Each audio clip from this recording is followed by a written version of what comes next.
Olá, hoje é segunda-feira, 15 de fevereiro de 2021 e a semana começa com uma notícia tétrica. O prefeito do Rio, Eduardo Paes, comunicou que as vacinas disponíveis para serem aplicadas para os profissionais de saúde em contato com doentes de Covid e os idosos comórbidos, né, mais de 100 anos, mais de 90 anos e tal, vão parar de ser aplicadas na terça-feira, ou seja, amanhã, dia 16. Quarta-feira, 17, já não tem nenhuma dose para ser aplicada pela primeira vez, a primeira dose da vacina da Coronavac, a vacina fabricada em parceria pelo Instituto Butantan de São Paulo e pelo laboratório chinês Sinovac. Essa é uma realidade inelutável, desde que nós começamos o processo de vacinação, que tem havido um misto de esperança e de preocupação. A esperança por ver as pessoas sendo vacinadas, os primeiros brasileiros aí, 5 milhões até hoje, né? Uma proporção mínima, não só da população geral, de 212 milhões de habitantes, mas também dos próprios grupos prioritários, os maiores de 100, depois os maiores de 90, os maiores de 80, etc. E, sobretudo, os profissionais que têm contato com a saúde e com a doença, né, nos hospitais. O anúncio do prefeito Eduardo Paes coincide com uma previsão que foi feita pelo ex-ministro da Saúde, o ex-deputado Luiz Henrique Mandetta. O Mandetta, há um ano, fez duas previsões. A primeira é de que, se não houvesse uma política coerente do governo federal com os estaduais e os municipais para um lockdown mais radical possível e uma política de uso intensivo de máscaras, fiscalizado, com fechamento de negócios não prioritários, a coisa ia complicar e criar colapsos na saúde pública em vários locais do país. Esses colapsos já começaram com a crise de Manaus, inclusive uma falta de cilindros de oxigênio, né? Nós, inclusive, testemunhamos aqui ida e vinda de aviões da FAB, a ida do ministro para Manaus. O ministro vive mais em Manaus do que em Brasília, mais fugindo do Supremo Tribunal Federal e do Congresso Nacional do que propriamente indo lá resolver alguma coisa, que não resolve nada. O ministro não resolve nada. Esse ministro é uma anta, uma besta quadrada, né? Nós, inclusive, vimos agora recentemente a mentira de que ele é um especialista em logística, coisa nenhuma. No curso de intendência que ele fez no Exército, não passou em nenhum momento por uma cadeira de logística. A experiência de logística, mesmo a experiência acadêmica de logística, é zero, ele é um mentiroso. Ele e o chefe dele, que o nomeou por esse motivo.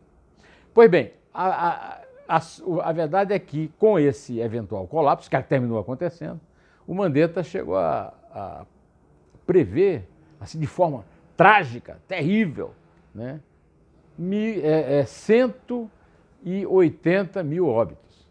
Hoje, os números do consórcio de imprensa que o Ministério da Saúde não fornece mais, apostando na opacidade, apostando na censura, apostando na desinformação, dão conta de 240 mil brasileiros mortos desde um ano atrás, quando começou a pandemia.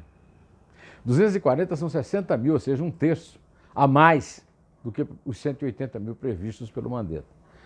Agora, tem outra previsão que o Mandetta fez, desta vez na minha série Neumann em Entrevista, em que ele diz o seguinte, que o nosso problema em relação à imunização, o Brasil tem uma longa tradição de imunização, o Brasil sabe imunizar muito bem, campanha de vacinação bem-sucedida, é o fato de que a nossa imunização, por falta de vacinas, seria, né, segundo ele previu, aos soluços. Aos soluços é o seguinte: chega a vacina, aplica a vacina. Falta a vacina, para de aplicar a vacina. Chega nova dose de insumos, produz a vacina, vacina, até a vacina acabar. E aí vai até o ano 3.500, coisa assim, né?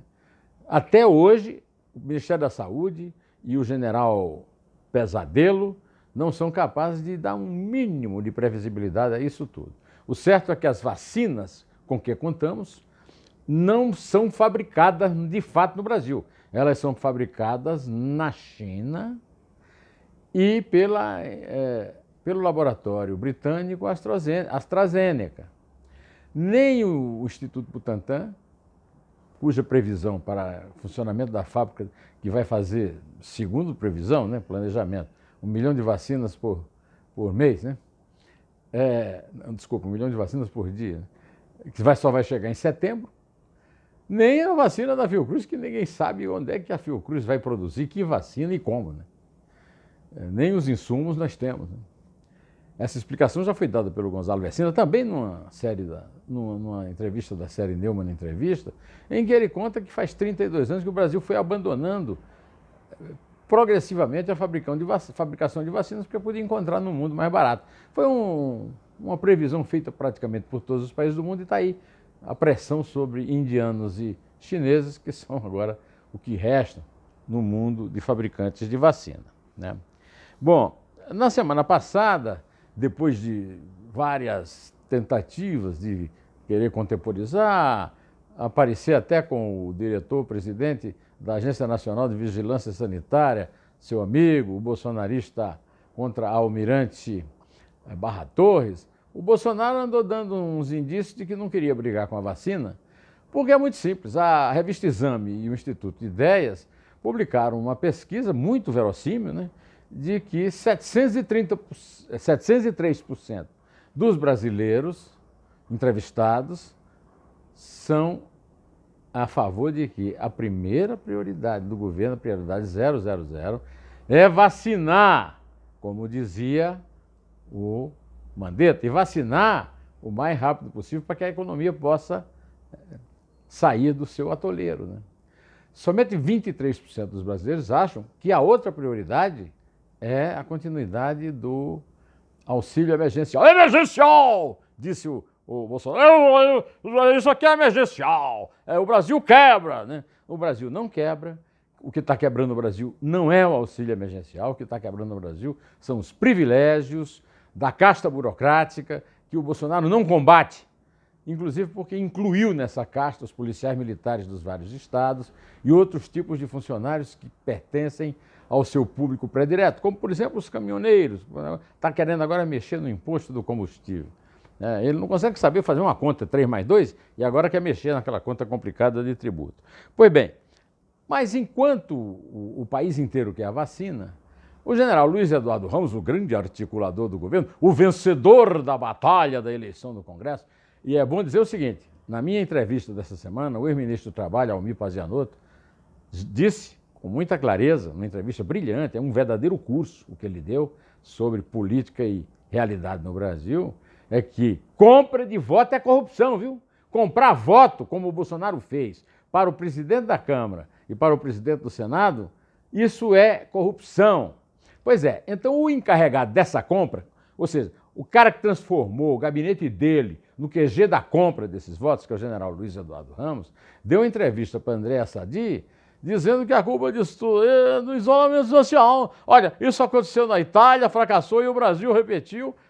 Pelo amor de Deus, hein?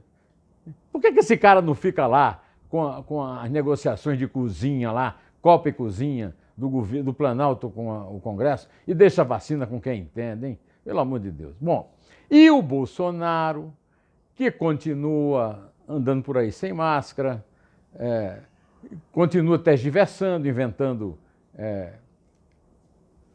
a autonomia do Banco Central, né? Flexibilização de impostos para armas. Agora levou uma traulitada razoável. Olha o que aconteceu. No meio da semana, o secretário da Saúde do Maranhão andou fazendo críticas muito sérias a respeito da questão da velocidade da vacinação. E ele, então, na sua live, quinta-feira, vou mandar a Polícia Federal lá, hein, lá no Maranhão. Ou seja, alguém ainda precisa alguma prova de tentativa de interferir politicamente na Polícia Federal depois disso? Pois é, sabe qual foi a resposta do Flávio Dino? A respeito dessa flexibilização do preço de armas no comércio normal, rotineiro, o Flávio disse Flávio Dino disse o seguinte: isso interessa a fabricantes de armas, é claro, milícias, isso te diz alguma coisa? Milícias, quadrilhas do crime organizado e fascistoides que têm a intenção de dar um golpe, intervenção militar para manter este governo sob o controle do Bolsonaro e dos generais que ele comprou estão lá espalhados pelos cabides do Palácio do Planalto e adjacências. Alguém tem dúvida disso? Se eu disser isso, vai ser um... Quem está dizendo é o Flávio Dino, né?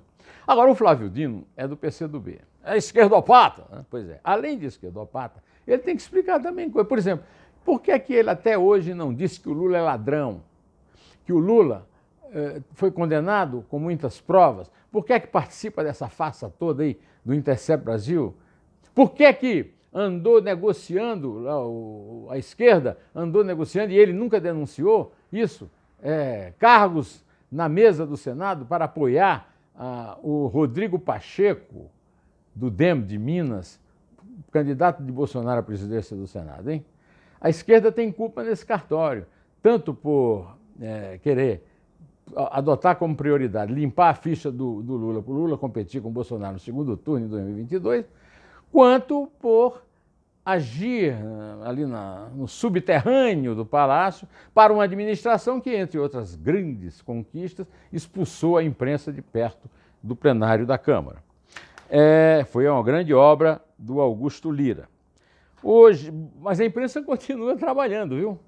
Não foi o despejo que impediu, por exemplo, que o Estadão descobrisse que dos 14 integrantes das mesas diretoras, presidente, vice, secretários da Câmara e do Senado, 8, ou seja, quase a metade, respondem ou são investigados por crimes diversos que vão do estupro ao recebimento de propina até contratação de funcionários fantasmas e fraude em licitação.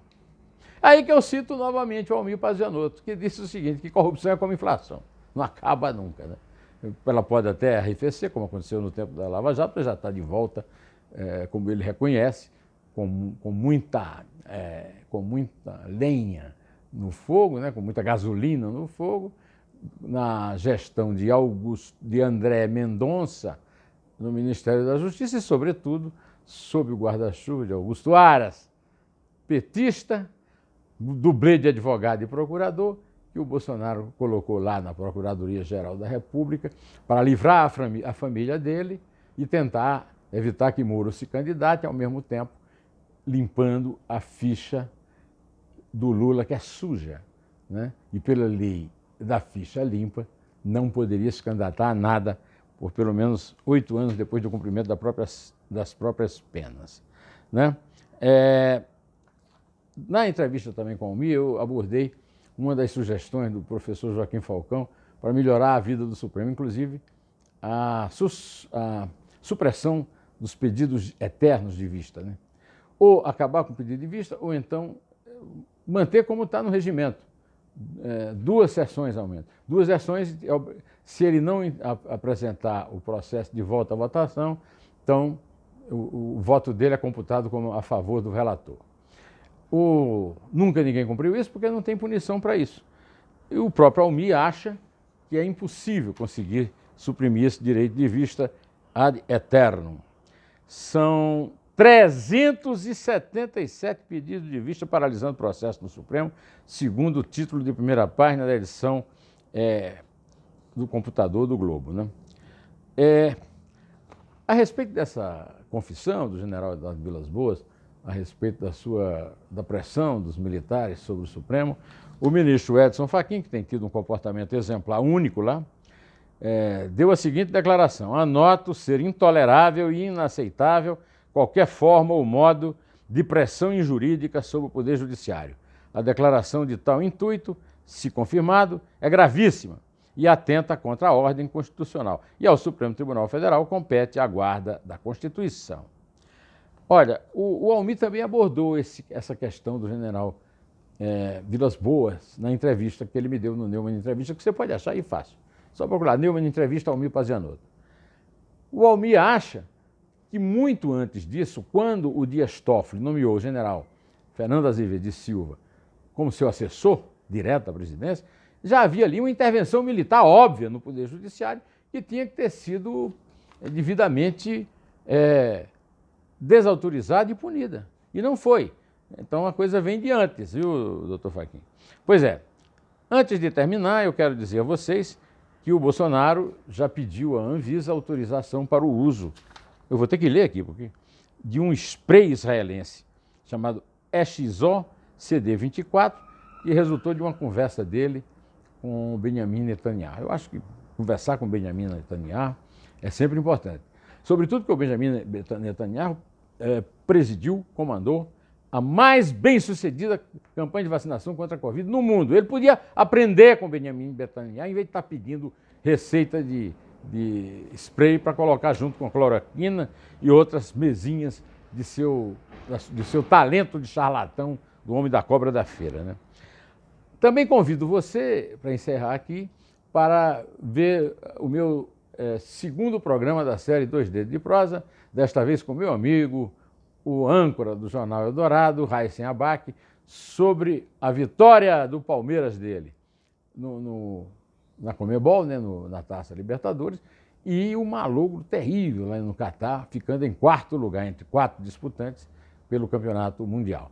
O Raíssen não se deu por achado, está comemorando a Copa dos Libertadores, dizendo que o melhor time do Palmeiras que ele conhece foi o time da primeira academia, a segunda academia, porque, como eu, ele não viu a primeira jogar.